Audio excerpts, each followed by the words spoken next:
बिस्मिल्लाहिर्रहमानिर्रहीम। अस्सलाम वालेकुम। मैं हूं आपका मेज़बान वसी शाह और आप देख रहे हैं ज़बरदस्त। नाज़रीन, आज ज़बरदस्त में एक मेरे बहुत ही पुराने और देरीना दोस्त ने हमें ज्वाइन किया है, लेकिन बुनियादी तौर पे इनके ज्वाइन करने की ख़ास वजह जो है वो ये है कि ये बहुत बड़े अदीब हैं, नामवर कॉलम नवीस हैं, बहुत ही खूबसूरत शायर हैं, होस्ट हैं, सिंगर हैं, ड्रामा निगार हैं और बहुत कुछ हैं, जिसे कहते हैं ना मरंजा मरंज शख्सियत हैं। हमारे साथ मौजूद हैं वन एंड ओनली गुल नौखेज़ अख्तर साहब। थिएटर में बेशक नरगिस का डांस देख रहे हों, लड़की का फोन आ जाए तो फौरन काट कर मैसेज करते हैं, जान मैं जरा जनाजे में हूं।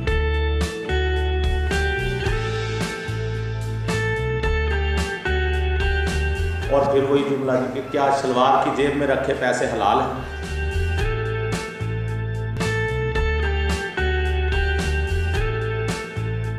उनके पसंदीदा शायर हैं दी Ahmad Faraz.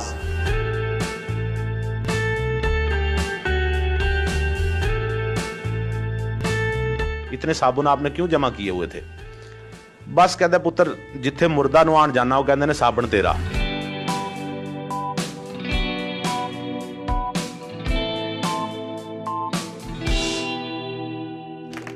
Welcome to the show नौखेज़ साहब।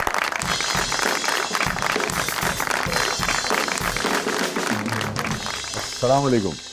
वालेकुम अस्सलाम। हुजूर प्लीज तशरीफ रखें।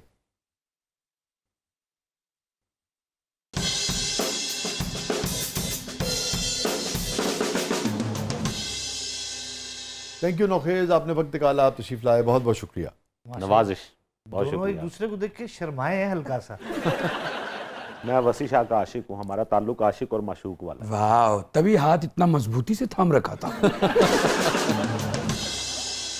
ये तो मेरे ऐसे माशूक हैं कि जिनका मैं हाथ ना भी थामूं तो मुझे ये यकीन होता है कि ये कहीं नहीं जाने वाले। हाँ, ठीक बात है। और ये असल में यार हमारी ये हम उस नस्ल के लोग हैं जिनके रिश्ते जो थे और हैं वो जिसे कहते हैं ना कि फिर आखिरी सांस तक इसी तरह चलते हैं। अल्लाह ताला सलामत रखे। और इस उम्र में शायद दोस्त बनते भी नहीं। हाँ, यस यस।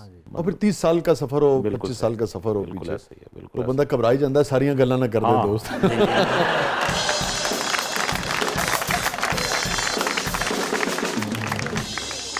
आज तक मिसाल सुनी सी कि हम नवाला हम प्याला, हाँ। ए हम मफरल फ्रेंड जिहड़े ने ना, इन्हां दी दोस्ती देख के बड़ा मजा आया। वैसे आपके मफरल का जवाब नहीं है। वाह, आपके भी बालों के कर्ल का जवाब नहीं है। अच्छा नौखेज़, आप इतने पॉपुलर अदीब हैं, शायर हैं कि लोग आपको बहुत अच्छी तरह से, आपके बारे में बहुत अच्छी तरह से जानते हैं। सो उस पर भी हम बात करेंगे, कुछ चीज़ें आपकी ज़िंदगी के, आपकी ज़ाती ज़िंदगी के कुछ पहलू जिससे पहले लोगों के सामने नहीं आए। मगर बहुत सारे सवालात जब मेरे दोस्तों को पता लगा ना कि नौखेज़ आज भी आ रहे हैं शो में, तो कुछ सवालात उन्होंने भेजे हैं कि जी ए नौखेज़ साहब ने पूछ लेना। ठीक है, तो रेडी हैं आप? हाँ, बिल्कुल। है ना, बिल्कुल डिफरेंट तरह से आज हम शो शुरू कर रहे हैं। ओके, आपके नज़दीक लव मैरिज और अरेंज मैरिज में क्या फ़र्क है? जब आपकी शादी आपकी गर्लफ्रेंड से हो तो वो लव मैरिज है। अगर आपकी शादी किसी की गर्लफ्रेंड से हो तो वो अरेंज मैरिज है। यार नौखेज़,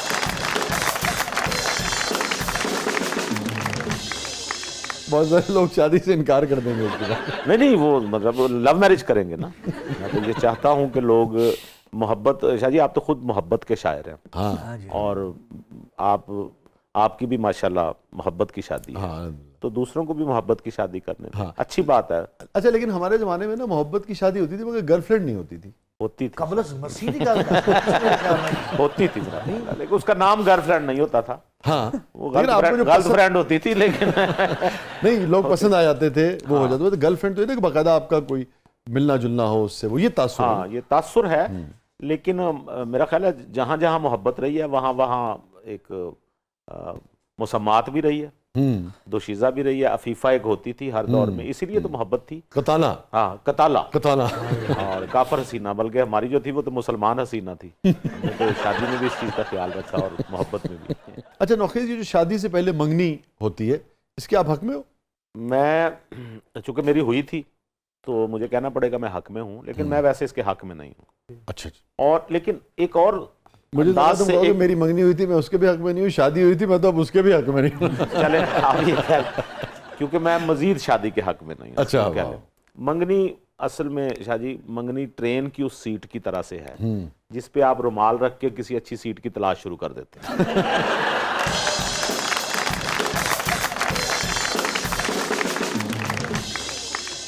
कर से कि मंगनी एक लोगों के लिए बुकिंग का काम करती है कि भाई अगर कहीं और ना कोई खातून मिली, लड़की मिली, तो कम से कम ये तो है ना।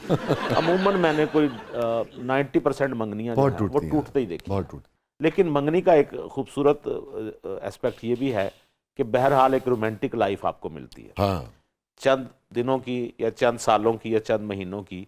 तो वो जो लफ्ज मंगेतर है, फियांसी का जो लफ्ज है, वो एक रोमांटिक लफ्ज है। वाह। उसके तासुर में बंदा रहना चाहता है।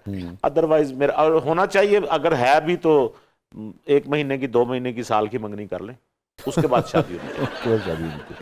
वैसे आपने अपने सेल फोन पे कोड लगाया हुआ है? सेल फोन पे शादी? अच्छा, आप हैरान होंगे कि मैंने लोगों ने अपने मोबाइल पे कोड लगाए होते हैं। हाँ। आपने देखा होगा। मैं अल्हम्दुलिल्लाह, इसी से आप अंदाजा लगा लें, मेरे मोबाइल पे कोई कोड नहीं लगा हुआ। बड़ी बात। मेरे सिर्फ व्हाट्सएप पे कोड लगा हुआ है। मैंने मोबाइल खुला हुआ था। मैं इस चीज़ का कायल ही नहीं हूँ। और व्हाट्सएप पे क्यों लगाया हुआ आपने? मेरी मर्जी। मेरा व्हाट्सएप मेरी मर्जी। व्हाट्सएप पे कोड इसलिए शादी लगाया हुआ है कि मेरी मर्जी। बेगम ने देख लेंगे। मेरा ख्याल है कि बच्चे भी छेड़ देते हैं ना, बाद वक्त कॉल मिल जाती है। अच्छा अच्छा। और दूसरी बात यह है कि सारे दोस्त जो है वो माशाल्लाह एक से एक मुरंजा मुरंज दोस्त है, शरारती दोस्त है। तो कोई ऐसी चीज़ किसी ने को भेजी हुई हो तो यार मैं कोई और ना खोल ले, यही होता है। इस वजह से मैं तो चीज़ कोई भी आए तो शादी उसे मैं देख ही लेता हूँ।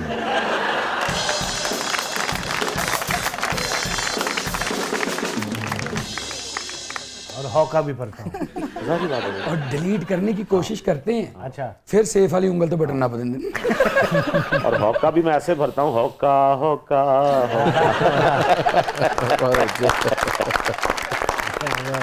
क्या नसीहत है आपकी अपने दोस्तों को, अपनी फैमिली को? नसीहत नहीं, मेरी वसीयत है जी दोस्त। अच्छा, अल्लाह ताला आपको लंबी जिंदगी दे। वसीयत हाँ, क्यों लेकिन कर रहा है यार? वसीयत जिंदा बंदा ही करता है ना। तो लंबी जिंदगी तो ठीक है, होनी नहीं, मगर चाहिए। उसके जहन में कहीं गुमान होता है ना कि मैं निकलने लगा हूं तो कर रहा हूँ वसीयत। एहतियातन मैं कहता हूँ कि ये कर देनी चाहिए। अच्छा। खतरा है या नहीं। तो मेरी, आप भी मेरे दोस्त हैं, तो इतने पुराने दोस्त हैं, तो मैंने दोस्तों को वसीयत की हुई है कि कोई ऐसा काम हो गया मेरे साथ, तो being a best friend, old friend, आपने ये काम करना है। सब दोस्तों को मैंने वसीयत की है, पहला काम मेरा मोबाइल निकालना है, उस पे ईंट दे बस। और अल्हम्दुलिल्लाह मेरे दोस्तों की भी मुझे यही वसीयत है कि मौका मिलते ही उन्होंने कहा जी मोबाइल चूर चूर कर देना, वो चाहे आईफोन हो या कोई महंगा फोन हो, वो उसको बस उसको चलना नहीं चाहिए दोबारा। माशाल्लाह सारे दीवान तुसी मोबाइल च सेव कीते हैं। मेरा ख्याल है कि दोस्तों ने भी ऐसे ही किया हुआ है। दीवान तो पता नहीं सारी दीवानगियां। वाह वाह वाह वाह। अच्छा नौखेज, आपकी जो जुमलेबाजियां हैं वो बड़ी मशहूर हैं। कभी ऐसा हुआ कि कोई दोस्त को जानने वाला या न जानने वाला इतना नाराज हो गया हो कि वो आज तक उसने जान ही न छोड़ी हो? कई दफ़ा हो जाता है। और मैं ये समझता हूँ शायद मजाक और मिजाह में फ़र्क है। जो जुमलेबाजी है या जो मिजाह है, ये बेसिकली झूठ होता है। हम जब किसी पे कोई जुमला लगाते हैं तो वक्ती तौर पे उसे किसी एक करैक्टर में ढाल लेते हैं और फिर उस पर एक जुमला लगा देते हैं, फलां जगह ये गया तो इसने ये किया, फलां ये हुआ, ये ऐसे है। तो लेकिन उसके लिए बहुत ज़रूरी है कि आपको जो दूसरा रिस्पोंडेंट है उसको भी सेंस ऑफ ह्यूमर उसमें हो, ज़्यादा सीरियस न ले। हाँ, ज़्यादा सीरियस ना ले। मतलब मैं एक जगह गया, बड़ा पुराना एक जुमला था, मैंने उनसे कहा, खाने पे बुलाया था, मैंने कहा जी कैश ही दे दें। वो कैश ले आए और उसके बाद उनको लोग समझाने लग गए कि भाई बात वो मजाक में कर रहे हैं, इस तरह नहीं। कहने लगे नहीं कोई गल नहीं, मेहमान है तो दे दें इनको, कोई ऐसी बात नहीं। लिहाजा ये समझाना लोगों को बड़ा मसला हो जाता है कि ये बात ये मज़ाक में हो रही है, इसका कतन कोई हकीकत से कोई ताल्लुक। कितनी मरतबा आपके साथ ऐसा हुआ कि इसी तरह की कोई मज़ाक में आपने बात की और अगले ने सीरियस ले लिया? अच्छा, बाज़ औक़ात शाह जी एक और अजियत होती है कि आप बड़े शौक से एक जुमला तराशते हैं और आपको लग रहा होता है कि ये जिस वक्त जुमला ये मैं बोलूँगा ना तो एक लाफ्टर आएगा, तूफान आएगा, बड़ा पसंद किया जाएगा, और बड़ा बना के उसको बोला, अगो पिन ड्रॉप साइलेंस। अच्छा, और थोड़ी देर के लिए तो बंदा कांप जाता है, ये हो क्या गया। उसके बाद फिर बाज़ औक़ात लोगों को समझाना पड़ता है, खिसियाना हो गया ना, ये मैंने इसलिए कहा था, और उस पर भी अगर कोई रिस्पॉन्स ना आए तो लोगों का, मैं ये समझ, एक जगह बैठे हुए थे, बाज़ लोग ऐसे होते हैं शाह जी कि उनका सेंस ऑफ ह्यूमर आपको उनके लतीफ़ा सुनाने से पता चल जाता है तो एक महफिल में बैठे थे, हमारे एक दोस्त हैं, वो कहने लगे यार वो वाला लतीफ़ा सुनाओ, वो जो मास्टर ने कहा था ना बच्चे से कि तवानाई किसे कहते हैं, और बच्चे ने कहा था कि वो तवा जिस पे नाई बैठा हो, वो सुना। मैं कहा जी मैं हुण की सुनावा, सारा तो आपने सुना दिया, अब मैं उसमें क्या सुनाऊं।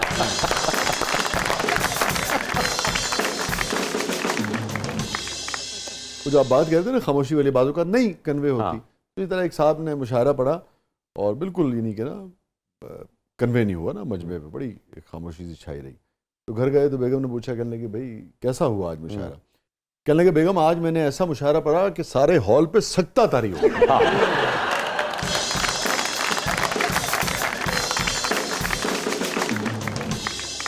ये आर्टिफिशियल इंटेलिजेंस के ऊपर बड़ी बात होती है ना आजकल, और ये भी कि भाई दुनिया में मुख्तलिफ जॉब जो है वो खा जाएगा, ये हो जाएगा, वो हो जाएगा।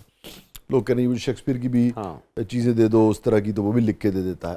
आप कैसे देखते हो? मेरी ज़ाती राय में देखें, आप भी समझते हैं इस चीज़ को, मैं भी इस शोबे से मुताल्लिक हूँ। आर्टिफिशियल इंटेलिजेंस जो भी मटेरियल उठाता है वो वही है जो इंटरनेट पे अवेलेबल है। वो मेरी सोच नहीं पढ़ सकता, मैं कोई जहन में ख्याल लाना चाहता हूँ वो नहीं पढ़ सकता। आर्टिफिशियल इंटेलिजेंस को तो अभी तक चैन और चीन का फर्क नहीं पता चला।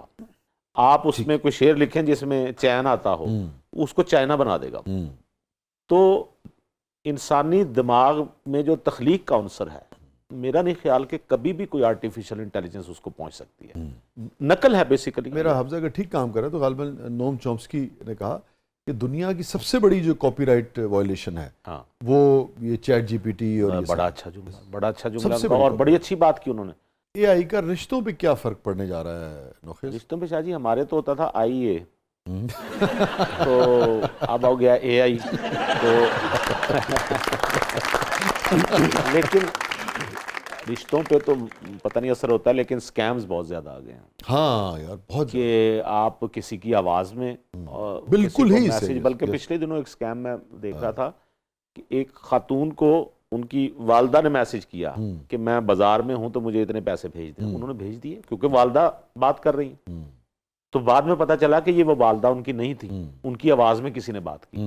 ये प्रॉब्लम तो होगा, लेकिन हर चीज का एंटीडोट तो आता है ना शाहजी, एंटीडोज तो आएगा उसका। और उस एंटीडोज में आप देख लें कितना कुछ आया। यानी अगर गन ईजाद हुई तो बुलेट प्रूफ जैकेट भी ईजाद होगी। अगर बम ईजाद हुआ तो उसको डिफ्यूज करने वाला महकमा भी ईजाद हो गया। एंटीडोज तो आते रहते हैं। और मुझे का एंटीडोज नहीं हुआ वैसे। हुआ है, दूसरी बीवी। ये एंटीडोज तो ना हुआ, फेंटीडोज हुआ। स्टे विद अस नाज़रीन, कहीं नहीं जाइएगा। छोटे से वक्फे के बाद वापस आते हैं। हमारे साथ मौजूद हैं मारूफ मिज़ान निगार, कॉलम नवीज़, ड्रामा नवीज़, शायर मोहतरम गुल नौखेज़ अख्तर साहब। आप देख रहे हैं ज़बरदस्त।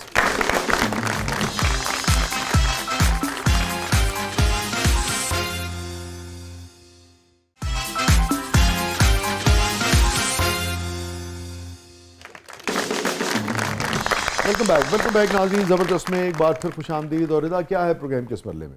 मैं कुछ पूछना चाह रही थी पर वो आपको बताना नहीं चाह रही। तुसी मेरी अम्मी। इसका मतलब बताना चाहती।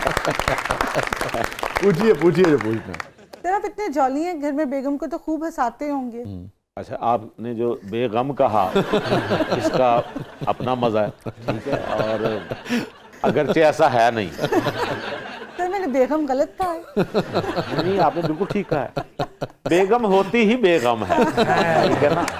तो यही तो कह रही हूँ बेगम। हाँ, अले दी शादी नहीं ना हुई ता बेगम। बेगम। अरे गम नहीं बाबा, गम गम।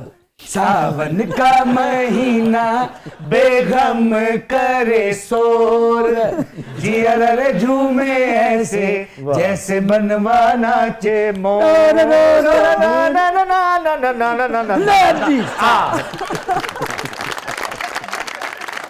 मुझे वाकई समझ नहीं आ रही, मैंने कुछ गलत किया? बेगम ही तो होता है। नहीं, बिल्कुल ठीक। बेगम होता नहीं, बेगम होती है।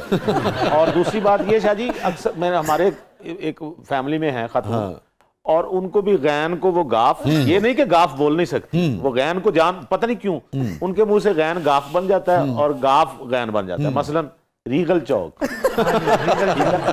अच्छा, इससे अंदाजा हुआ कि शायद गाफ नहीं बोल सकती, तो अब गाफ कहां पे आ रहा है? मुर्गी। यानी अच्छा वहां पे पूरा गायन है, उसको गायन बोले मुर्गी नहीं, उसको मुर्गी कहना है और रीगल को रीगल कहना है। तो ये मुझे लग रहा है कुछ थोड़ा सा इस टाइप का चक्कर है। बेगम को मैं खुश रखने की कोशिश तो करता हूँ, देखिए उसने बड़ा कंप्रोमाइज किया मेरे साथ शादी करके। तो उसका खुश रहना कॉम्प्रोमाइज नहीं किया, एहसान किया। बिल्कुल एहसान किया, और वो एहसान जिताती भी फिरती हैं, बल्कि गाते हुए जिताती हैं। मान मेरा एहसान तेरे मैदान के मैंने तुझसे किया है ब्याह, मैंने तुझसे किया है ब्याह। अच्छा, आप बचपन से ही बेसुरे हैं या रियाज करते हैं?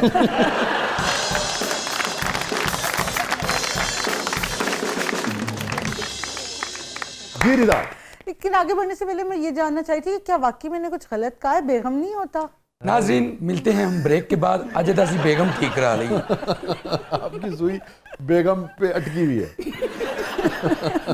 मैं जानना चाह रही थी। अब नौकेश साहब, और कोई खुशकिस्मत मुर्गी है और कि इनकी कभी जिंदगी में बेगम नहीं होगी। और ये जो कुड़ी टीवी 'ਚ ਜ਼ਰਾਫੇ ਨੂੰ ਵੇਖ ਕੇ ਸ਼ਰਮਾ ਰਹੀ ਹੁੰਦੀ, ये मेरे फियांसे हैं। ਜਿਹਦਾ ਕੀ ਤਲਕ ਉਹਨੇ ਜੰਗਲ 'ਚ ਫਿਰਨਾ, ਤੂੰ ਇੱਥੇ ਖਜਲ ਹੋਣਾ।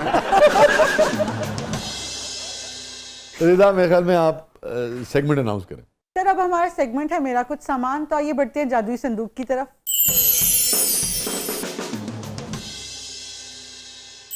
जी रिदा। ਓਏ ਹੋਏ, ਇਹੋ ਜਿਹੀ ਕੁੜੀ ਨੂੰ ਲੱਕੜ ਦੇ ਸੰਦੂਕ 'ਚੋਂ ਵੀ ਕਰੰਟ ਪੈ ਜਾਂਦਾ ਹੁੰਦਾ। नौकेश साहब जी। वाह, ओए होए होए, कमाल चीजें रखी हैं। मुल्तान जाने वाले हैं आप?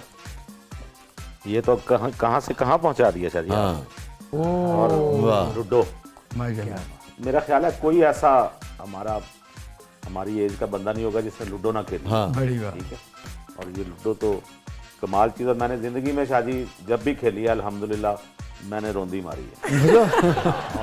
और मैं जीता हूँ। सर, कभी आपने बेगम के साथ लूडो खेली है? बेगम के साथ नहीं, उसे मैं गुलाब का फूल ही देता हूँ।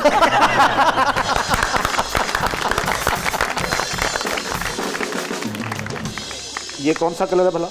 पिंक। हाँ, इसको कहते हैं गुलाबी। गुलाबी कलर, वो जैसे नहीं गुलाबी आंखें। गुलाबी आंखें जो तेरी देखी, शराबी ये दिल हो गया। संभालो मुझको ओ मेरे यारो, संभलना मुश्किल हो गया। गुलाबी। एक तो तकलीफ गुलाबी की थी, एक गुलाबी है उसमें जबर डाल वो दिया। एक और तकलीफ है। वैसे आपने गाने का बेड़ा गर्क कर दिया। क्या हम गैन खा गए। क्या बात है। अच्छा, एक और गुजारिश है, मुझे आपने मेहमान बुलाया और आपकी बड़ी मेहरबानी है, आपने ये संदूक भी खुलवाया, इसमें जो जहेज का सामान था वो भी आपने दिखाया। मेरा नाम आपने याद रखना है, क्या बोला? गुल नौखेज अख्तर।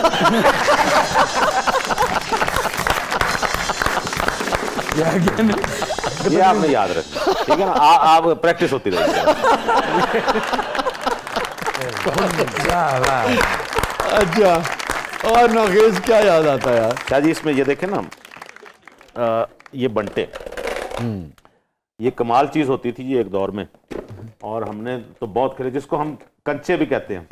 शाह जी, गलियों में आपने खेले होंगे, आपने गलियों में खेले होंगे ना, और बल्कि आपको याद होगा जब ये गलियों में खेलती होंगी तो गाने भी सुना मैंने किसी से कि ये गाती थी, गली में आज चांद निकला। ਤੁਸੀਂ ਸਾਨੂੰ खूब गली बाती लाया है।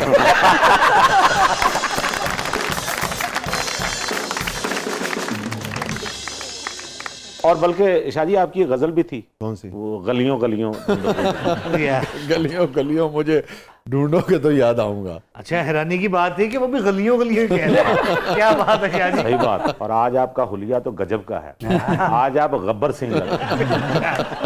अच्छा, ये हमने क्यों इनको बेचारे को पकड़ लिया? हाँ, नहीं। ये इनको हमने, लेकिन मेरा ख्याल है ठीक पकड़ा है।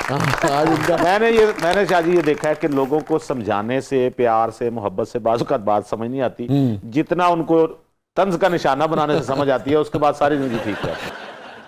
तो क्या लफ्ज है बुनियादी तौर पे? बेगम। लो जी, साढ़े चार को गुस्ताखी हो गई।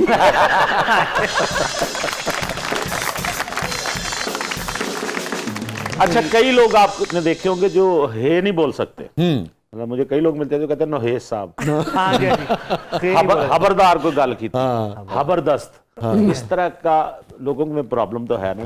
लेकिन मैं ये समझता हूँ कि ये जो आपने इनकी बात की ना, इनको हम मुल्तान में कहते थे, मैं बताना चाह रहा था, गोलियां जी। अच्छा, किसी जगह इसको कंचे कहा जाता था, बंटे, हम बंटे आमतौर पे वो बोलते थे। तो ये तो बड़े इतने ज्यादा खेले हुए हैं, और ये बाज जगहों पे ये आपके अपना बतौर हथियार भी काम आते हैं। हाँ, यानी आप गुलेल में बड़ा इस्तेमाल करते हैं। गुलेल में बहुत ज्यादा, यस, बहुत इस्तेमाल करते हैं। इसका खेलने के अलावा भी कोई इस्तेमाल है? एक तो वही होगा ना जो गुलेल में रख के मारते हैं। अब देखें, आप इतने बड़े शायर हैं शाहजी, और आपने एक लफ्ज गलत बोल दिया। क्या? गुलेल क्यों कहा आपने? गुलेल।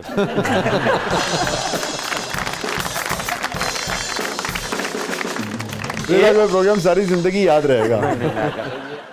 अच्छा जी, मैं इनसे पूछना चाहता हूँ, ये जो इनका गे का इतना प्रॉब्लम आ रहा है, इनका ताल्लुक कहीं गुजरात से तो नहीं? नहीं सर, मेरा ताल्लुक लाहौर से है। अरे वाह, ये एक नई इन्होंने अपने मुसीबत डाल ली है अपने ऊपर। ये आज जौहर खुल रहे हैं रिदा के। स्टे विद अस नाज़रीन, कहीं नहीं जाइएगा। छोटे से वक्फे के बाद वापस आते हैं। प्रोग्राम के अगले मरले में आपके लिए बहुत कुछ है। हमारे साथ मौजूद हैं गुल नौखेज अख्तर साहब। आप देख रहे हैं जबरदस्त।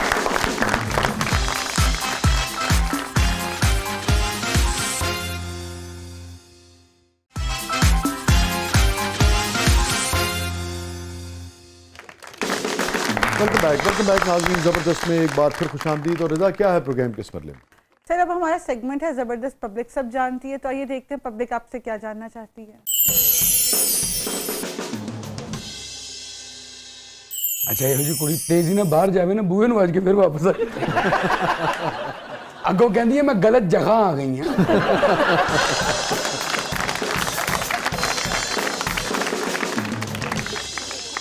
जी नौखेज साहब। नौखेज साहब, मेरा दिमाग हर वक्त बाड़ी बाड़ी रहता है। इसकी वजह बाड़ी बड़कम ख्यालात हैं या खाली खुलम ख्यालात हैं। क्या इत्तेफाक है यार। रिदा, ये आपके जानने वाले जिन्होंने सवाल किया? नहीं नहीं, बिल्कुल भी नहीं। अच्छा, लगा तो एडा पक्का बोल ही कोई नहीं सकता ਤੁਹਾਡੇ ਦੋਵਾਂ ਤੋਂ ਇਲਾਵਾ। इनके लिए वैसे मशवरा है, ये किसी डॉक्टर के पास जाएं और वो जो दवाई लिख के दे वो फिर मेडिकल स्टोर से लें और आराम करें। जी नौखेज साहब, क्या कभी ऐसा हुआ है कि आपने भाभी को कोई जुमला मारा हो और उन्होंने कभी कहा हो कि अपनी ये तेजियां बाहर रखें और घर में सिर्फ नौखेजिया दिखाया करें? शायद इनकी बात सुन के मैं घबरा गया। क्यों?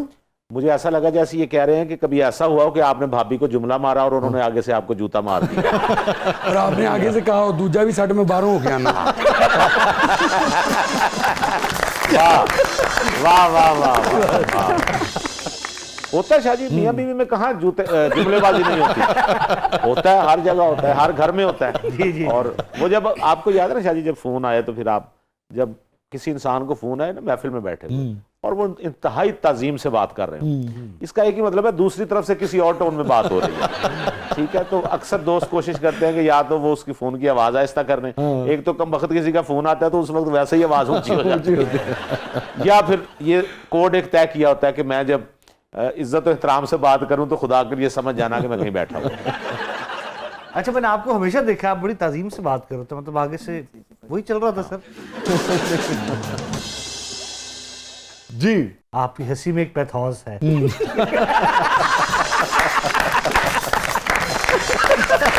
वाह वाह वाह, अच्छा वाह, क्या खूब पकड़ा है आपने।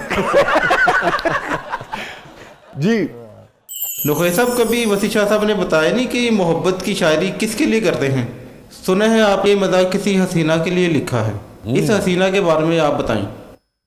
अच्छा, हसीना पे मिजाह निगारी नहीं होती, ये ज़हन में रखें। ये क्या होता है? शायरी जैसे कि आपने की। वाह, मतलब शाहजी आपकी तो मेरा ख्याल है मोहब्बतें आसमान पे पहुंची हुई हैं।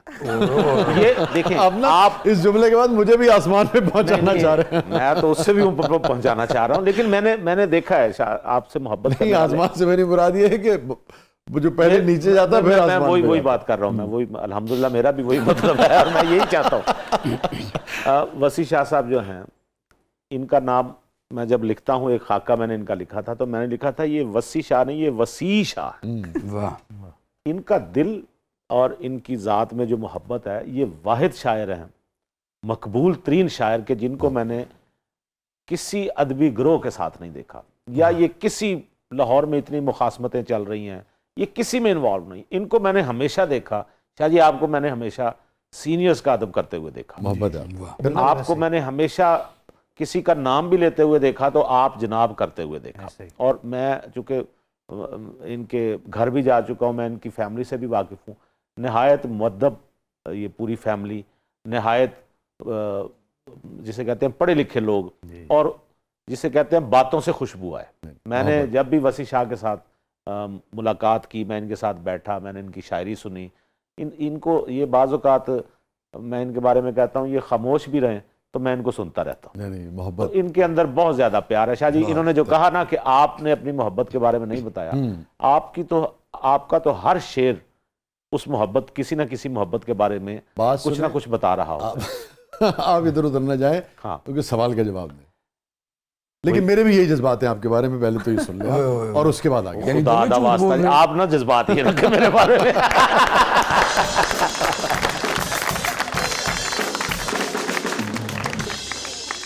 तो शाह जी मोहब्बतें तो जिंदगी में होती रहती हैं। कितनी मोहब्बतें हुई आप? मेरा ख्याल है कोई 1.5-2 हुई हैं। आप इंतजार में थे, मैं दर्जन कहने लगा हूं। मोहब्बतें नहीं शाह जी, मेरा ख्याल है कि वो एक वक्ती जज्बा होता है, कभी जिंदगी में इंसान को कोई अच्छा लग जाता है बस। एक समझ में आती है और 2 समझ में आती है। हाँ, ये 1.5-2 क्या हुआ? ए मान के से नौ ना मने। एक के साथ शादी हो गई, एक के साथ मिड में ताल्लुक खत्म हो गया, यूं कह लो। अच्छा अच्छा अच्छा। ताल्लुक से मुराद के गुफ्तगू, गुफ्तगू। तो वो गुफ्तगू शादी से पहले खत्म हुई, शादी के बाद खत्म हुई? उसकी शादी के बाद खत्म हुई।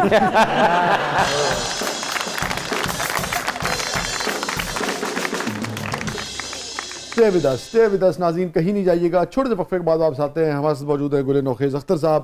प्रोग्राम के अगले मरले में आपके लिए बहुत कुछ है, आप देख रहे हैं जबरदस्त। मिड तो कपड़ा चुकी तो अपने ही मिड नंगा हुंदा। जिन्ना खादियां गाजरां मिड ਉਹਨਾਂ ਦੇ ਪੀ। ਤੁਸੀਂ ਮਿਡ ਦੇ ਹਲਕੇ ਲੱਗਦੇ ਹੋ। मिडां दे पुत मीत नहीं बनते। ਭਾਵੇਂ ਜਿੰਨੀਆਂ ਦੁੱਧ ਪਿਆਈ ਹੋ।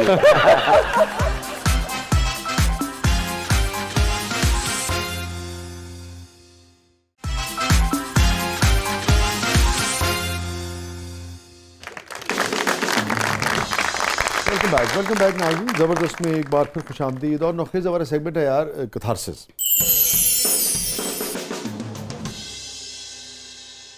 Any regret in life? बहुत सारे हैं, और उनमें एक बहुत ज़्यादा है कि मुझे म्यूज़िक की तरफ आना चाहिए था। म्यूज़िक से मेरी बड़ी मोहब्बत, और लेकिन बदकिस्मती से जिस माहौल हमारे जो घर का था वो बहुत सख्त था। आप अंदाज़ा लगाएं कि मैं जो पहली, मुझे ज़्यादा जो मार तो पड़ती रहती थी, वो उस वक्त पड़ी जब मैं मुल्तान का एक सिनेमा था, अंजुमन सिनेमा, उसमें मैं नदीम और शबनम की फ़िल्म देखते हुए पकड़ा गया। सिनेमा से बाहर निकला तो मैं, वालिद साहब और मोहल्ले के कुछ लोग थे, तो पहला थप्पड़ कुत्ती पे वालिद साहब का पड़ा। फिर उसके बाद उन्होंने सबसे कहा कि भी शुरू हो जाओ। तो मारते हुए वो जब हमारे मोहल्ले में दाखिल हुए तो मुझे याद है औरतें जो हैं वो खुले दरवाज़ों से और छतों से देख रही थी और आपस में सरगोशियाँ कर रही थी कि डन ने एक बन दासी। बिल आखिर फिर सिनेमा में फ़िल्म देखते हुए पकड़ा गया ना। और जब हमारी गली में दाखिल हुए वो मुझे मारते हुए वालिद साहब, तो हमारा तीसरा चौथा घर था, तो मैंने वहाँ देखा माँ मेरी रो रही है, और माँ के अल्फाज मुझे आज तक नहीं भूलते। हुण इनू किसी ने कुड़ी नहीं देनी, यानी इस हद तक था कि सिनेमा, सिगरेट या ये इस किस्म की चीज़ों में नहीं पड़ना चाहिए, वरना तो लोग रिजेक्ट कर देते हैं। तो फिर जब मैं शाह जी लाहौर आ गया, उसके बाद फिर ज़रा मुझे म्यूज़िक का थोड़ा सा ये आज़ादी मिली कि मैंने म्यूज़िक के लोगों के साथ मिलना शुरू किया। तो मुझे बड़ा ये रिग्रेट रहा कि मैं म्यूज़िक में बहुत कुछ कर सकता था। आज भी मेरे अगर सोर्सेज इजाज़त दें, जितना मैं इसमें मीडिया से या लिखने लिखाने से या डायरेक्शन से इससे जो मैं कमा रहा हूँ, अगर इतने पैसे मुझे म्यूजिक से मिले तो मेरा ख्याल है मेरी पहली तरजीह म्यूजिक हो जाए। सिर्फ गाना गाएंगे? हाँ, गाना नहीं, मैं वोकलिस्ट नहीं हूँ, ठीक है। मुझे, मैं सिंगर नहीं हूँ, मुझे शौक है म्यूजिक का, म्यूजिक बनाने का। ठीक है। मैं I can play harmonium, I can play violin और थोड़ा बहुत तबला, वाह। गिटार। और ये आपका रिग्रेट है जिंदगी का क्या? जी बिल्कुल। ओके, एक कॉलम था आपका बड़ा हसास और सेंसिटिव, और मुझे वो कॉलम, मैं अक्सर उसको कोट करता हूँ, उसका जिक्र करता हूँ, और इसलिए कि आपने लिखा चुके वो, अलबत्ता जंग में आपका कॉलम छपता है, आपकी बहुत ही पर्सनल बात थी, मगर चूंकि आपने वो अवामी कर दी, वो बड़ी यार उदास कर देती है मुझे। वो जो आपने अपने वालिद की और अपने बारे में, और एक रबर के बारे में, एक वो जो इरेजर होता है, हाँ। जो रबर, उसके बारे में आपने तो अपना दिल निकाल के रखा, मगर लोग उससे बहुत सीखते हैं। लोग ये भी सीखते हैं कि एक शख्स जिसके पास कभी कुछ इरेज करने के लिए इरेजर नहीं होता, रबर नहीं होता, वो आने वाले वक्त में अल्लाह उस पर मेहरबान होता है, मेहनत करता है, तो वो गुल नौखेज़ अख्तर भी बनता है, ड्रामानिगार भी, शायर भी। मेरे शाहजी अब गरीब फैमिली से ताल्लुक़ था, तो मुझे ख्वाब बड़े अजीब आते थे, और बच्चों को ख्वाब आते हैं ना, फूल, तितलियाँ या चॉकलेट या उस दौर में खाने पीने वाली चीज़ें, तो मुझे ख्वाब आते थे रबड़ के, जिसकी आप बात कर चुके हैं। तो ये रबड़ मैंने, और इतनी इस्तात नहीं थी वालिद साहब की कि वो मुझे एक रबड़ ख़रीद देते, तो मैंने उनसे कहा कि मैंने रबड़ लेना है। उन्होंने कहा भाई आप, तुम तो कच्ची क्लास में पढ़ते हो, तो तीसरी में जाओगे ना, तो फिर पेंसिल मिलेगी, अभी तो कलम से लिख रहे हो ना, पेंसिल मिलेगी तो रबड़ भी ले दूंगा। एक दिन उन्होंने मुझे, मैं इसको शॉर्ट कर रहा हूँ, उन्होंने कहा जी फलां तारीख को मैं ले दूंगा। उससे पहले मुझे यरकान हुआ और ये, और मैंने कहा जी मैं ठीक हो सकता हूँ अगर आप मुझे रबड़ ले दें। उन्होंने कहा अच्छा मैं ले दूंगा, ठीक होके दिखाओ, और एक विल पावर आ गई और मैं ठीक हो गया। वो रबर इरेजर इतनी बड़ी चीज़ था आपके लिए? था, मेरे लिए तो था। जब मैं स्कूल गया शाहजी, यानी ठीक हो गया, बुखार उतर गया, तो मेरे पास एक नहीं 4 रबड़ थे, और रंगीन थे, साइज में इतने इतने बड़े, हालांकि रबड़ उस दौर में इतना छोटा था, लेकिन मुझे खुशी थी कि भाई 4 मेरे पास रबड़। उन रबर्स का एक प्रॉब्लम था कि वो, जब मैं कोई पेंसिल से लिखता था तो वो सफ़े को मिटाने के साथ साथ सफ़ा ही फट जाता था उससे, इतने वो हार्ड थे। लेकिन बहरहाल ये खुशी मेरे साथ क्वालिटी के नहीं थे। हाँ, तो मैंने वालिद साहब से, जब मैं यानी खुद कुछ कमाने के काबिल हुआ, बेहतर हुआ, तो मैंने, मुझे वाकया वो याद आया, तो मैंने वालिद साहब से पूछा कि वो रबड़ आप कहाँ से लाए थे? यानी आपके पास तो एक रबड़ खरीदने के पैसे नहीं थे, तो 4 रबड़ आप कहाँ से लाए थे? उन्होंने मुझे शाहजी बताया कि उनकी जो हवाई चप्पल थी, उन्होंने उसको काटा और उसके 4 रबड़ बना कर उन्होंने मुझे दे दी। एक, हम तो यानी सोच भी नहीं सकते, माँ बाप क्या क्या कुछ कर जाते हैं बच्चों के लिए। यानी एक हवाई चप्पल, मैंने सारी ज़िंदगी उनको उसी में देखा, उसी में फिरते रहना, लेकिन जब बेटे की बात आई तो उन्होंने उसको काट के रबड़ बना के दे दी कि बेटा खुश हो जाए। और उस रबर की इस्तात भी नहीं थी जो खिला के देते थे। तो आप देखो नौखेज़, हम सब के लिए जो सीखने वाली चीज़ है, हम सब कैसा दौड़ते हैं आगे से आगे, आगे से आगे, आगे से आगे, और इस तरह के बेशुमार लोग पूरी दुनिया में बसते हैं। ऐसे ही है, ऐसे। तो अगर हम पीछे देखना शुरू हो जाएं तो कितना कंटेंटमेंट, कितना सुकून और कितना इत्मीनान हो जाए कि जो अल्लाह ने दिया है आगे मेहनत करें, बिल्कुल है, मगर नाशुक्रापन ना करें। बिल्कुल है। और शाहजी मैं उस दौर, लेकिन यार क्या, मैं सबसे पहले तो इसकी दाद लो नौखेज़ कि पता है इसका इजहार कर, लोग बड़ा बड़ा करते हैं, लोग शेयर करते हैं, लोग सच बोलते हैं, अपने माजी के बारे में भी लोग सच बोलते हैं, ये बड़ा अच्छा मुआशरा है। मगर इस पाए का सच जो है ना, मुझे जो सच बोले गए हैं ना नौखेज़ जी, अपने माजी के बारे में, ये उनमें बहुत बड़ा सच है, बहुत अच्छा। हैप्पीएस्ट मोमेंट जिसने गुल नौखेज़ अख्तर को, मेरे दोस्त को, जिसने अपने नाम का हिस्सा नौखेज़ रखा है ताकि 80 साल की उम्र में भी लोग उसे नौखेज़ ही कहें, कि दुनिया का वाहिद बूढ़ा होगा जो नौखेज़ कहलाएगा। तो मुन्नी बेगम आज भी मुन्नी मुन्नू भाई आखिर तक मुन्नू रहे, ज़हन में रखिएगा। अल्लाह ताला आप ऐसी नौखेज़ रहें। तो हैप्पीएस्ट मोमेंट जिसने सबसे ज़्यादा सरशार किया हो? मैं शाहजी लाहौर में बड़ी तलखियाँ देखी मैंने शुरू, लाहौर में नवाजा भी बहुत, लेकिन पलटियाँ भी बड़ी खानी पड़ी। दाता साहब सोना, कभी पार्क में सो जाना, खाने के पैसे नहीं हैं, कपड़े नहीं हैं पहनने के दूसरे कपड़े, और पैसों का प्रॉब्लम, ये फलाना। लेकिन इस सारे माहौल में जब होते होते तलखियों में मुख्तलिफ जॉब्स की, इधर गए, ये किया, सहाफ़त, सबसे बड़ी खुशी उस दिन मुझे मिली जब मुझे आके नर्स ने बताया कि आपके बेटा पैदा हुआ है, मेरा बड़ा बेटा समरेज। माशाल्लाह। तो आप यकीन करें शाह जी, आप देखते हैं ना लेबर रूम में लोगों के जो बच्चे पैदा होते हैं, बाहर आके वो बताते हैं कि आपका बेटा हुआ, तो वहाँ मिठाइयाँ तकसीम होती हैं।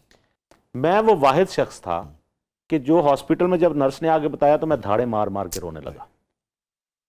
तो अब नर्स मुझे कहे कि भाई बेटा हुआ है, मेरी जो सास साहिबा थी, बाकी जो रिलेटिव्स थे, वो भी मुझे कहें कि बेटा हुआ है।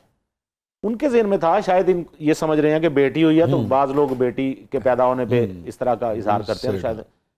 वो मैं उनको बता ही नहीं पा रहा था कि मैं क्यों रो रहा हूँ, कि ये इतने अरसे बाद ये जो मुझे खुशी मिली है, ये नाकाबिले बयान है। तो ये आंसू जो हैं ये खुशी के आंसू हैं, वो लम्हा मैं नहीं भूल सकता। वो समरेज मेरा जो बेटा है, और मुझे बहुत अच्छा लगता है जब दोनों माशाल्लाह आपसे भी अब तो टॉल हो गया है, वो तो माशाल्लाह, और साथ आते हैं दोनों बाप बेटा, तो अल्लाह ताला आपको बहुत, हम भाई लगते हैं। हाँ, छोटे भाई लगते हैं। यही सुनना चाह रहे थे।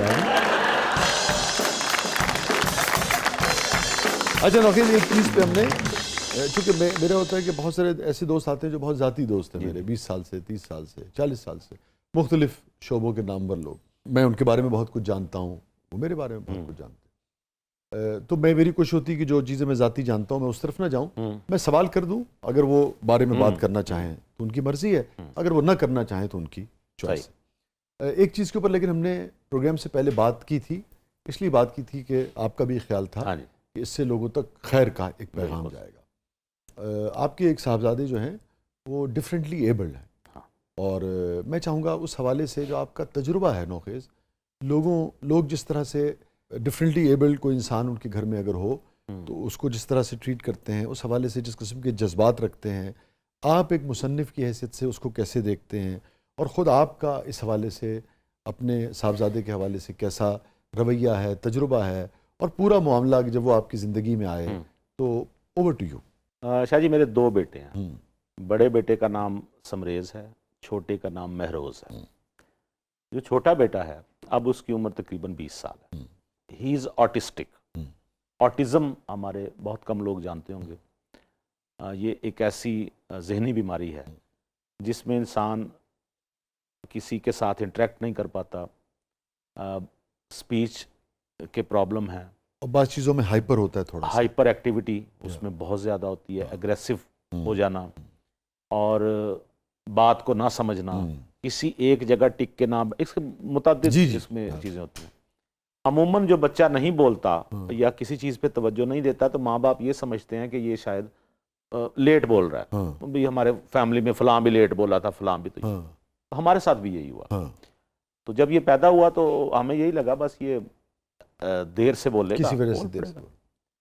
लेकिन जब कुछ देर हुई तो हमें तो समझ नहीं आया ये क्या है, ये क्यों नहीं बोल पा रहा, और ये क्यों नहीं, मैं इसको आवाज़ देता हूँ, इसके पास जाता हूँ तो मेरी तरफ देखता क्यों नहीं, क्या आइज़ का प्रॉब्लम है। फिर हमने स्पेशलिस्ट से कंसल्ट किया तो उसने हमें पहली दफ़ा एक लफ्ज़ हमारे कानों में पड़ा, ऑटिज़म। उस वक्त तो सच्ची बात है हम शदीद परेशान हो गए। जब पहली मरतबा आपको अंदाज़ा हुआ कि साहबजादे आपके डिफरेंटली एबल हैं, प्लस ऑटिज़म है, और इसका इलाज नहीं है। यानी अब तक आज की डेट में साइंटिस्ट इसके इलाज के लिए तगोदो कर रहे हैं, बट अभी तक इसका इलाज, इवन के इसकी वजूहात का भी नहीं पता चल सका। ठीक, एग्जैक्टली। इससे ज़्यादा ये हुआ कि जब वो बच्चा बड़ा होना शुरू हुआ तो एहसास हुआ कि उसकी माँ के लिए सबसे बड़ी बात है, मैं ये कहता हूँ कि जो स्पेशल बच्चे हैं इनकी माएँ कन्फर्म जन्नती हैं। ये जन्नत के टिकट हैं इनके पास। ये मुझे लगता है जन्नत में जाएंगी ना तो बच्चा आगे वही खड़ा हुआ मिलेगा, वो कहेगा अम्मा जी आ जाओ। और तुम जैसे बाप भी यार, नहीं खैर हम तो शाह जी हम बाहर चले जाते हैं, सारा माँ बड़ी कुर्बानी। मुझे पता है ना कि बेशुमार शाम की महफिलों में आप इसलिए नहीं आते कि आपने अपने साहबजादे, बल्कि बेशुमार ऐसी फैमिली गैदरिंग में भी मुझे ये प्रॉब्लम हो जाती है। और उस बच्चे के लिए, यानी वाइफ ने मेरी, वो अपने बाप के जनाजे में शरीक नहीं हो सकी, लेकिन अब आपके शाह जी मुझे एहसास हुआ है यार इससे अच्छा गिफ्ट कोई नहीं। ये बड़ा यानी कमाल जुमला और आपके इससे अच्छा इसलिए गिफ्ट कोई नहीं कि ऐसे बच्चे जब प्यार करते हैं तो वो आप उनमें सिफर मुनाफकत होती है किसी मतलब के बगैर, और जो भरपूर प्यार वो देते हैं। वो आपसे मैं जब घर में घुसता हूं तो उसकी नजरें मेरी तरफ कम और मेरे हाथ की तरफ ज्यादा होती हैं कि क्या चीज लाए। बाबा कहते हैं। बाबा। अच्छा, लेकिन तुम भी देखो ना, उसको खुद नहलाते हो, खुद उसकी हर चीज मैं उसको आज भी मैं उसको देखें शाह जी, माँ तो खैर बहुत ही उसकी केयर करती है, लेकिन वो जो माँ उसके काम करती है वो मैंने भी फिर सीखे कि यार हम दोनों मिलके क्यों ना ये सारा। लेकिन तुम भी देखो ना, उसको खुद नहलाते हो, खुद उसकी हर चीज मैं उसको आज भी मैं उसको देखें शाह जी, माँ तो खैर बहुत ही उसकी केयर करती है, लेकिन वो जो माँ उसके काम करती है वो मैंने भी फिर सीखे कि यार हम दोनों मिलके क्यों ना ये सारा। तो मैं उसे नहलाता हूँ और इतना मज़ेदार वो मंजर होता है कि उसने भी शॉर्ट पहना हुआ होता है, मैंने भी शॉर्ट पहना हुआ है, हम नहा रहे हैं या बाथ टब में बैठे हुए हैं, और मैं जब उसे नहा रहा हूँ तो उसको वो सारे मराहिल याद हैं। मतलब मैंने अगर शैम्पू लगाया और कंडीशनर लगाना भूल गया हूँ तो उसने चीख के कहना है कि वो भी लगाओ, अब ये फलां चीज़ भी लगानी है, ये भी लगाना है, साबुन भी लगाना है। और फिर उसको नहला के, और मैंने घर में सख्ती से कहा हुआ है, वैसे भी सब ऐसा ही करते हैं कि इस बच्चे को जब हमने physically he is normal, physically बिल्कुल ठीक, आप कहेंगे कि ये हंसता हूँ जैसे 22 साल का नौजवान होता है। और माशाल्लाह ऐसे जो भी ऑटिस्टिक बच्चे हैं इनमें अल्लाह ताला ने पता नहीं क्या चीज़ रखी है, ये जी भर के खूबसूरत होते हैं, जिसे पंजाबी में कहते हैं राज के खूबसूरत। माशाल्लाह उसकी ब्लू आइज है, और अब तो खैर वो हो गई ना वो बिल्ली आंखें जिसे कहते हो, पैदा हुआ था तो ब्लूज थी। तो मैंने घर में कहा हुआ है कि इसको 100% इसी तरह से ये तैयार होगा डेली जैसे हम होते हैं, यानी इसके कपड़े साफ सुथरे इस्त्री किए हुए, जूते बेहतरीन, बाल बेहतरीन बने हुए, शानदार तरीके से A1 ड्रेसिंग के साथ, और अल्हम्दुलिल्लाह ऐसा ही होता है उसके साथ। रात को मेरे साथ सोता है वो, मैं और वो सोते हैं, हम आपस में कहानियां बयान करते हैं। कभी कभी मैं उसे कहता हूँ, मैंने बात तो वो नहीं समझ रहा होता लेकिन हंसता जाता है, तो मैं उसे कहता हूँ यार मुझे भी बताओ क्या सोच रहे हो, अपनी दुनिया में मुझे भी लेके जाओ। ये तुम जब ख्वाब में सोते हुए कुछ देख रहे होते हो, क्या देख रहे होते हो मुझे? अच्छा, वो जब सीने से लगा हुआ होता है ना, जब एग्रेसिव नहीं होता, डाउन हुआ है, मेडिसिन के जरिए असर है, तो ऐसी चीज़ों में इस वक्त में हमारी बहुत बातें होती हैं। मैं ये समझता हूँ कि जिन माओं के पास भी ये बच्चे मौजूद हैं, फ़ख्र करें इस बात पे। ये कुदरत ने इतना बड़ा तोहफा दिया है कि ये जो हम नॉर्मल हैं, आप कितनी अजीब बात है शाह जी, आप कभी जाएं ये फाउंटेन हाउस, तो वो जो किसी के लिए नुकसानदेह नहीं, बेजरर लोग, मासूम, उनको हमने कैद, वो कैद हैं। और ये जो बाहर जो धमाके और ये सो कॉल्ड हम नॉर्मल हैं, हम कैसे नॉर्मल हैं? तो ये बच्चे और इन जैसे और बच्चे किसी भी हवाले से जो बच्चा स्पेशल है, मैं तो कहता हूँ वो प्यार के काबिल है, मोहब्बत के काबिल है, और उस माँ की खुशी का अंदाजा उसको अपनी खुशकिस्मती का अंदाजा नहीं कि उसके पास क्या हीरा है। इस खुशकिस्मती पे मैं समझता हूँ उन्हें फख्र करना चाहिए। यही नाज़रीन नौखेज़ की जो ज़िंदगी का ये पहलू है, ज़िंदगी की कहानी का ये हिस्सा है। इससे सीखने की ज़रूरत है कि बारी ताला जो भी कुछ हमें अता करता है, ये उसकी अता है, जिस भी फॉर्म में अता करता है, जो भी हमें अता करता है। इस दुनिया में मुरव्वजा जो कवानीन हैं, जो रवायतें हैं, उनके हिसाब से कोई भी चीज़ों के बारे में राय हो, मगर आप उसके अंदर से भी खुशी और पॉजिटिविटी जो है और खैर जो है वो तलाश कर सकते हैं। और एहसास महरूमी के बजाय खुदा की दी हुई हर चीज़ को आप नेमत समझते हुए उसे अपनी स्ट्रेंथ बना सकते हैं, उससे खूबसूरती और हुस्न पैदा कर सकते हैं। नौखेज़ से मेरी मोहब्बत की बेशुमार वजूहात हैं।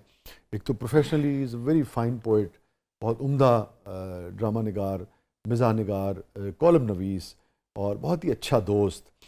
मगर मैं समझता हूँ कि सारी चीज़ें जो हैं वो पीछे रह जाती हैं, क्योंकि इतना खूबसूरत बाप और इतना खूबसूरत लाइफ पार्टनर जो है वो कम लोगों को नसीब होता होगा। अल्लाह ताला उसको सलामत रखे और ऐसे ही है खुशियाँ जो हैं वो खेलता। इतने अच्छे सच का बहुत शुक्रिया। सलामत। और एक चीज़ और कि हम सब सफ़र करते हैं, नौखेज़ को भी, बाकी अहबाब भी जाते हैं, जो भी डिफरेंटली एबल्ड हमारे अफराद होते हैं, मैं इसलिए कि अगर इबलाग ना हो रहा हो तो इसलिए मैं लफ्ज़ इस्तेमाल कर रहा हूँ, जो कि स्पेशल अफराद कहलाते थे, अब दुनिया नहीं कहती है, या कहलाते हैं, उनके हवाले से पूरी महज़िब दुनिया, मॉडर्न वर्ल्ड जो है वो बहुत सेंसिटिव है, उनका बहुत ख्याल रखती है। इदारों में, स्कूल्स में, जगह जगह पे उनकी आमदो रफ्त के लिए बहुत आसानियाँ पैदा करती है। कोई उनको साईं लोग नहीं कहता है, कोई उनके हवाले से ऐसी बात नहीं करता है कि किसी को कोई तकलीफ़ जो है पहुँचे। आप यकीन करें कि नौखेज़ अमली तौर पर जिसका मुजाहरा करते हैं और प्रैक्टिकली जो समझते हैं और जिसका मुजाहरा करते हैं, महज़िब दुनिया वही समझती है। बस नौखेज़ मैं यही कहूँगा कि आज आपकी जो जिस तरह से आप तरबियत करते हैं ना, और जिस तरह से आपने सीने से लगाया है, जिस तरह से आप ने कहा कि यार मेरे नज़दीक तो ये तोहफ़ा है, मैं समझता हूँ कि बहुत लोगों ने इससे आज सीखा होगा। मुझे फ़ख्र है, मेरे पास एक खुदा का तोहफ़ा मौजूद है, यस, और जिसके पास भी है उसे भी फ़ख्र करना चाहिए, क्योंकि इस बात से निकलें। और एक रिक्वेस्ट ये करूँ, कभी ऐसे बच्चों को देख के कानों को हाथ मत लगाएं कभी, क्योंकि हमारा होता है शायद इस तरह मुआशरे में होता है ना, और इनके लिए वो अलकाब इस्तेमाल ना करें जिनसे किसी माँ का, किसी बाप का को दिल दुखे। और जितने भी स्पेशल बच्चे हैं शाह जी, मैं तो मेरा दिल चाहता है जी कि ये स्पेशल बच्चे ही हैं जिन्होंने जो हमारे कोई थोड़े बहुत जो कोई या ज़्यादा होंगे, हम तो गुनाहगार लोग हैं, तो मेरा भी वही ईमान है कि क़यामत के रोज़ जन्नत के दरवाजे पे महरोज साहब खड़े होंगे और वो कहेंगे बाबा आ जाएं, और मैं कहूँगा यार शाह जी ने पीछे छोड़ो, मैनू पहले शाह